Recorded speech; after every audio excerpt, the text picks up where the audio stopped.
ಮತ್ತೆ ಅಬ್ಬರಿಸಿದ್ದಾರೆ. ಸೋಷಿಯಲ್ ಮೀಡಿಯಾದಲ್ಲಿ ಕಳೆದೆರಡು ದಿನಗಳಿಂದ ನಟ ದರ್ಶನ್ ಫ್ಯಾನ್ಸ್ ಆರ್ಭಟ ಜೋರಾಗಿದೆ. ಕೆಲ ಕಿಡಿಗೇಡಿಗಳ ಹುಚ್ಚಾಟಕ್ಕೆ ಸುಖ ಸುಮ್ಮನೆ ಟ್ರೆಂಡ್ ಶುರುವಾಗಿ ವೈರಲ್ ಆಗಿದೆ. ಟ್ವಿಟರ್ ತುಂಬಾ ಮೀಮ್ಸ್, ಟ್ರೋಲ್ಸ್, ಪೋಸ್ಟ್ಗಳು ಸಿಕ್ಕಾಪಟ್ಟೆ ಸದ್ದು ಮಾಡ್ತಿದ್ದು ಕೆಲವರು ಇನ್ನೂ ದಚ್ಚು ಅಭಿಮಾನಿಗಳನ್ನ ಕೆಣಕ್ತಲೇ ಇದ್ದಾರೆ. ಅಷ್ಟಕ್ಕೂ ತೆಲುಗು ಸ್ಟಾರ್ಸ್ ಅಭಿಮಾನಿಗಳ ವಿರುದ್ಧ ಡಿ ಬಾಸ್ ಫ್ಯಾನ್ಸ್ ರಾಂಗ್ ಆಗಿರೋದು ಯಾಕೆ, ನಿಜಕ್ಕೂ ಆಗಿದ್ದೇನು ಅನ್ನೋದನ್ನ ಹೇಳ್ತೀವಿ. ಅದಕ್ಕೂ ಮೊದಲು ಬಾಸ್ ಟಿವಿ ಕನ್ನಡ ಚಾನೆಲ್ನ ಸಬ್ಸ್ಕ್ರೈಬ್ ಮಾಡಿ. ಸ್ಟಾರ್ ವಾರ್ ಅನ್ನೋದು ಹಿಂದಿನ ಕಾಲದಿಂದಲೂ ಇದ್ದೇ ಇದೆ. ನಟರ ಅಭಿಮಾನಿಗಳ ನಡುವಿನ ಕಿರಿಕ್ ಸಾಮಾನ್ಯವಾಗಿತ್ತು. ಕೆಲವೊಮ್ಮೆ ಕೈ ಮಿಲಾಯಿಸುವ ಹಂತಕ್ಕೂ ತಲುಪಿದ್ದಿದೆ. ಆದ್ರೆ ಈಗ ಟ್ರೆಂಡ್ ಚೇಂಜ್ ಆಗಿದೆ. ಸೋಷಿಯಲ್ ಮೀಡಿಯಾಗಳ ದುನಿಯಾದಲ್ಲಿ ಫ್ಯಾನ್ಸ್ ಕಿತ್ತಾಟ ಮಿತಿ ಮೀರಿದ್ದು ಸದ್ಯ ಡಿ ಬಾಸ್ ಫ್ಯಾನ್ಸ್ ಹಾಗೂ ತೆಲುಗು ಸ್ಟಾರ್ಸ್ ಅಭಿಮಾನಿಗಳ ವಾರ್ ಜೋರಾಗಿದೆ. ಕಳೆದ ಕೆಲ ದಿನಗಳ ಹಿಂದೆ ನಟ ದರ್ಶನ್ ಫ್ಯಾಮಿಲಿ ಸಮೇತ ಚಾಮುಂಡಿ ಬೆಟ್ಟಕ್ಕೆ ಭೇಟಿ ನೀಡಿದ್ರು.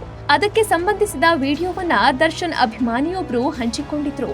ಅದನ್ನ ನೋಡಿ ಕೆಲ ತೆಲುಗು ನೆಟ್ಟಿಗರು ಟ್ರೋಲ್ ಮಾಡಿದ್ರು. ಕೊಲೆ ಪ್ರಕರಣದಲ್ಲಿ ಜೈಲಿಗೆ ಹೋಗಿ ಬಂದವರಿಗೆ ಈ ಬಿಲ್ಡಪ್ ಬೇಕಾ ಎಂದು ಕಮೆಂಟ್ ಹಾಕಿದ್ರು. ಇದಕ್ಕೆ ದರ್ಶನ್ ಅಭಿಮಾನಿಗಳು ತಿರುಗೇಟು ಕೊಟ್ಟಿದ್ದು ಸೋಷಿಯಲ್ ಮೀಡಿಯಾ ವಾರ್ಗೆ ತಿರುಗಿತ್ತು. ದರ್ಶನ್ ಬಗ್ಗೆ ತೆಲುಗು ನಟರ ಅಭಿಮಾನಿಗಳು ಟ್ರೋಲ್ ಮಾಡಿದ್ರು. Pawan Kalyan, Prabhas, junior NTR fans ಒಟ್ಟಾಗಿ ಮುಗಿಬಿದ್ದಿದ್ರು. ತಮ್ಮಲ್ಲೇ ಕೆಸರಿನ ಚಾಟ ಮಾಡ್ತಿದ್ದವರು ಒಮ್ಮೆಲೆ ದರ್ಶನ್ ಅಭಿಮಾನಿಗಳ ವಿರುದ್ಧ ತಿರುಗಿಬಿದ್ರು. ಆದ್ರೆ ಅಷ್ಟೇ ಬೇಗ ಸುಮ್ಮನಾಗಿ ಬಿಟ್ರು. KFI ಕ್ರಿಮಿನಲ್ ದರ್ಶನ್ ಎಂದು ಟ್ರೋಲ್ ಮಾಡ್ತಿದ್ದವರು ಇದನ್ನೆಲ್ಲ ಇಲ್ಲಿಗೆ ನಿಲ್ಸೋಣ, ಇದರಿಂದ ಎಲ್ಲರಿಗೂ ಕೆಟ್ಟ ಹೆಸರು ಎಂದು ಉಲ್ಟಾ ಹೊಡೆದಿದ್ದಾರೆ.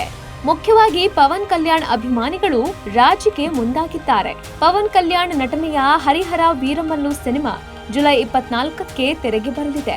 ಕರ್ನಾಟಕದಲ್ಲಿಯೂ ದೊಡ್ಡದಾಗಿ ಸಿನಿಮಾ ರಿಲೀಸ್ ಮಾಡಲು ಪ್ರಯತ್ನ ನಡೀತಿದೆ. ಅದಕ್ಕೆ ಸಮಸ್ಯೆ ಆಗಬಾರದು ಅಂತ ಈಗ ರಾಜಿಗೆ ಬಂದಿದ್ದಾರೆ ಎಂದು ಕೆಲವರು ಕಾಮೆಂಟ್ ಮಾಡ್ತಿದ್ದಾರೆ. ಅದೇನೇ ಆಗ್ಲಿ, ದರ್ಶನ್ ಹವಾ ಯಾವಾಗ್ಲೂ ಟ್ರೆಂಡ್ ನಲ್ಲಿರುತ್ತೆ. ಅದೇ ರೀತಿ ಪ್ರಪಂಚದಲ್ಲಿ ಡಿ ಬಾಸ್ ಕೆಣಕಿ ಉಳಿದವರಿಲ್ಲ ಅಂತ ಡಿ ಫ್ಯಾನ್ಸ್ ಎಚ್ಚರಿಕೆ ಕೊಟ್ಟಿದ್ದಾರೆ. Bureau report, boss TV Kannada.